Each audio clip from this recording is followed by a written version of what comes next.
Anyway, folks, back again after I got my wits about myself, after doing that little cowboy run. And I'll tell you, you know, they say there's no room for cowboys out here, or cowboying out here in the trucking industry and stuff. Let me tell you something, if you don't have some cowboy in you, you're not coming up those hills. And every guy that's out here that's doing the same job I'm doing, we're all cowboys in our own right. And some of us are real good at it and some of us aren't. And you know, unfortunately, you got a company that's in a position where sometimes they have to keep even the guys that aren't that good at it, because what I see here, the company has, you know, kept a few guys that's had some mishaps, some major mishaps, and I think that's just because it's hard to replace them. You know, not too many people want to do this job, and you know, that's unfortunate because it's kind of fun. Loaded Super B30. But it is very dangerous, and you need to be very, very skilled. And if you have any fear of ice and slipping and, you know, big heavy equipment and 2 trailers and lots of tires and lots of brakes and lots of mishaps, then you cannot be here. This job will either, you know, lame you, maim you, or put you in the hospital or kill you. And there's no other way to describe this. And I'm sorry, but I haven't seen anything like that up there in the ice roads there on the Diamond Mine ice roads, or whatever the heck they call that road up there on the ocean. They got like a, I don't know, I call that Mexican driving. I don't mean to be prejudiced as far as Mexican is concerned, but you know, most of these guys in the low riders, and most of them, they're, you know, they're Spanish of that descent. They like their low riders and wheel poppers and stuff like that. Loaded Super B29. And that's why I call it Mexican driving, because they're going real slow while they're doing all this stuff. And so I call these guys up there on those ice roads, they're Mexican drivers, you know, because anybody can cruise on a 4-lane ice road at 25 clicks an hour to maintain your safety. If that's the worst of it, buddy, I'll change jobs with you any day. And that's all I got to say about those guys. But I'm going to run this camera a little bit until it's bone dry in the battery, just so I can put a proper charge back on it. You know, we got somebody coming at us here, and not exactly sure what, but we'll soon find out, because he's around a few bends. Or she, or whoever.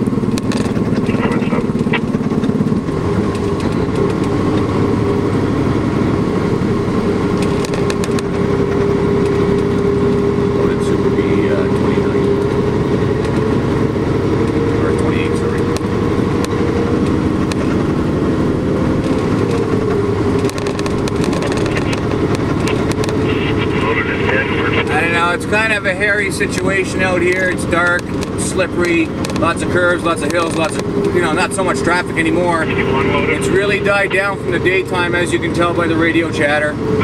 And it's kind of neat because you get a little bit of peace and quiet out here, and not too many people are out here to piss you off. In the daytime, it's the absolute opposite. And did you say you're spun out at 49? But I don't know, it's real mild out, the roads are real shiny, and we're just doing the best we can to get back in one piece. And you know what, we're not doing so bad so far, because the worst of it's over. That cowboy climb, I call it, nasty, nasty hill. Like, I don't know how to explain it. You know, so many people's bidded on that hill thus far. I'm surprised they haven't done something about it, like made a road around it or something. Loaded Super B27. I guess the cost outweighs, you know, the reconstruction of it all, because that would be some pile of money now they'd have to spend on that to reconstruct that. But I personally think the guy who built that or designed that road at that place, at that spot, you know, needs a good lift in the ass, like with a size 10 boot. And it just, you know, that's just not normal. That's great if you're driving a single trailer truck, and you know what I mean, even a 53 footer, you know what I mean, you got a lot more stability. But when you got, you know, 85 feet of truck and trailer wagging around there and just coming around sideways on these corners and this and that. You can't tell me that's safe, because that's not safe. You know what I mean? All it takes is one mistake and you're done. Like that, you wipe out that fast on those corners and that hill, you're done. You're going to the hospital, and the prognosis won't be good. That's what I know. Loaded Super B26. But you know, I don't think I'd want it any other way. You know what I mean? Because the rest of this chaos out here and the rest of this road, how it is, you know, I need that thrill. I need that rush. I live for this shit. And you know what I mean? Nobody's offered me anything more severe than this type of driving. And now it may look like to you that I'm a pro out here, but in all honesty, I've been here exactly 3 weeks. You know what? I started on this job February the 7th, never ran this road before, never been on this road before, never ran these hills before, never drove this equipment out here before. You know, I have driven Super Bs and I have driven various types of equipment and, you know, this and that, but you know what I mean? It doesn't compute to what this is. This is severe. When I say severe, you've never seen anything like this. Loaded Super B25 corner. I mean, because that's all you got here is snakes and ladders.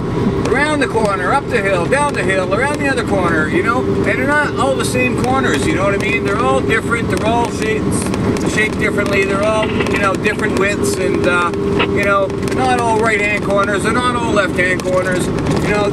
It's a whole new handful, you know what I mean? Like every corner you go around and every knoll and every hill you hit, it's something different, right? So anyway, you know, we're about 25 clicks or 24 clicks from the end of this Pococomi Road, and then we get on the Canfor pipeline, which is pretty easy sailing, you know. But I just thought I'd give you folks a little bit of thrill with what little battery I have left, and you know what? I hope I can find somebody smart enough to learn how to put all these clips together, because I sure as hell don't. And I've been trying to upload this on YouTube and what have you, and you know, I've been trying for days in a row, and I haven't been able to have any luck. Loaded Super B24. So you know what? I need to go and see a computer geek, eh?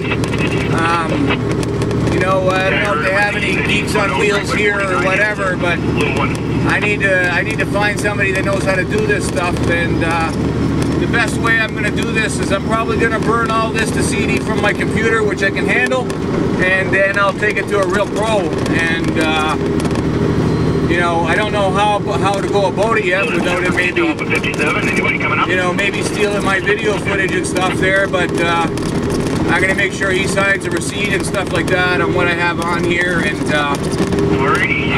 loaded Super B coming down. I don't know who to trust when it comes to this stuff, because I don't know, you know, this is more extreme than anything you're going to see on TV, and you know, I'm sure there's lots of thieves out there like to get their hands on it, but you know, reality is there's only 2 of us there that's making this video, and that's John Stender and Glenn Martin. That's it, that's all. They were the only 2 names you need to remember out here, and because we're the guys with the jam to do this.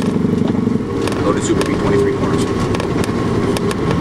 You know, maybe lots of guys have thought about it, you know, maybe lots of guys are not coordinated enough to do it, and sure, it's a great idea, just because a lot of people don't understand, again, when I say what we go through to make sure you folks have heat.